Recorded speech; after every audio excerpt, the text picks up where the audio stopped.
and Kinda images from the Renaissance. That is, an astrological art form that features one of the 7 planets personified as a deity above, with all of its planet children below, representative of their myriad influences down here on Earth.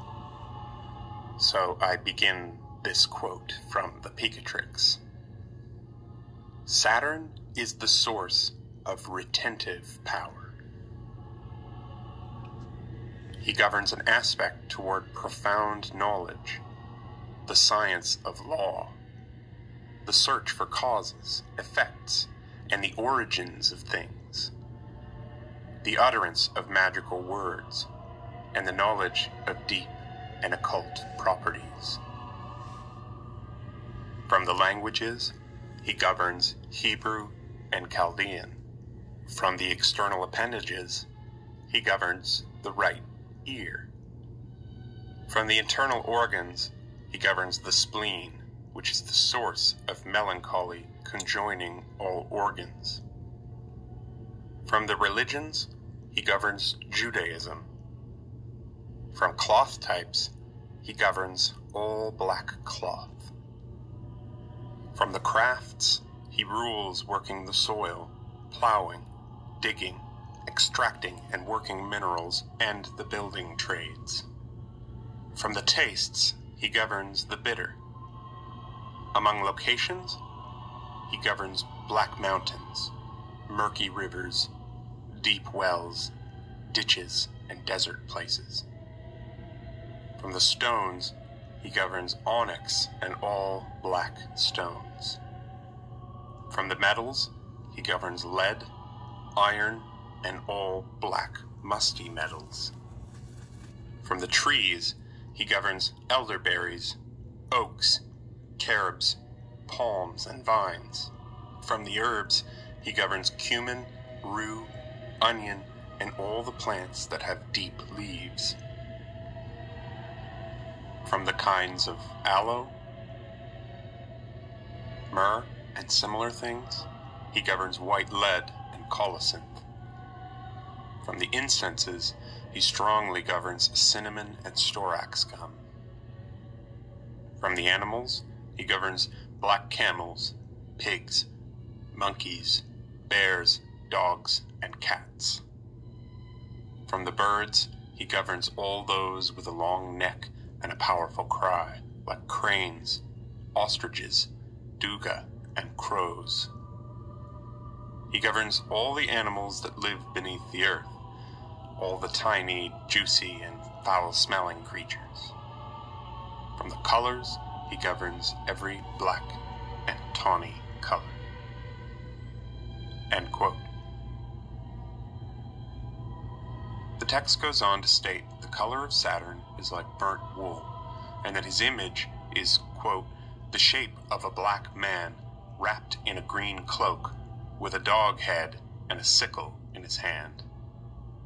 When Saturn is in a favorable astrological position, the details of which I don't want to get into too much here, and when you wish to pray to him, the Picatrix says, dress yourself in black clothes. That is, all the judges and all that stuff, right? All the clothes on your body be black, with a black cape tailored in the manner of a professor.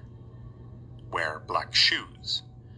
Go to a place assigned to such a task, remote from mankind, and humbly chosen.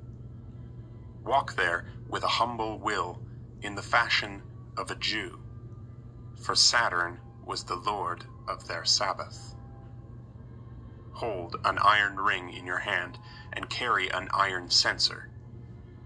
In it, place burning charcoal, upon which you should set the suffumigating mixture whose recipe is this. Take equal parts of opium, actarag, which is an herb, saffron, laurel seed, carob, wormwood, lanolin, colocynth, and the head of a black cat. Grind them up and mix everything together with the urine of a black she-goat in equal parts, and then make some tablets out of it. When you wish to operate, place one of these on the burning coals of the censer. Then, turn your face towards Saturn, and while the smoke rises from the censer, say this prayer. O Lord on high, whose name is great and stands firm in place above all the heavens' planets, he whom God placed sublime and lofty. You are Lord Saturn, cold and dry, dark, author of good, honest in your friendship, true in your promises, enduring and persevering in your amity and hatred. Your perception is far and deep, honest in your words and promises, alone, lonely, removed from others in your works, with sadness and pain, removed from rejoicing and festivities. You are old, ancient, wise, the despoiler of good intellect. You are a doer of good and of evil. Wretched and sad is he who is cursed by your misfortunes. The man who attains your fortune is blessed indeed. In you God placed the power and strength and a spirit doing both good and evil. I ask you, Father and Lord, by your lofty names and wondrous acts, that you should do such and such a thing for me. End quote.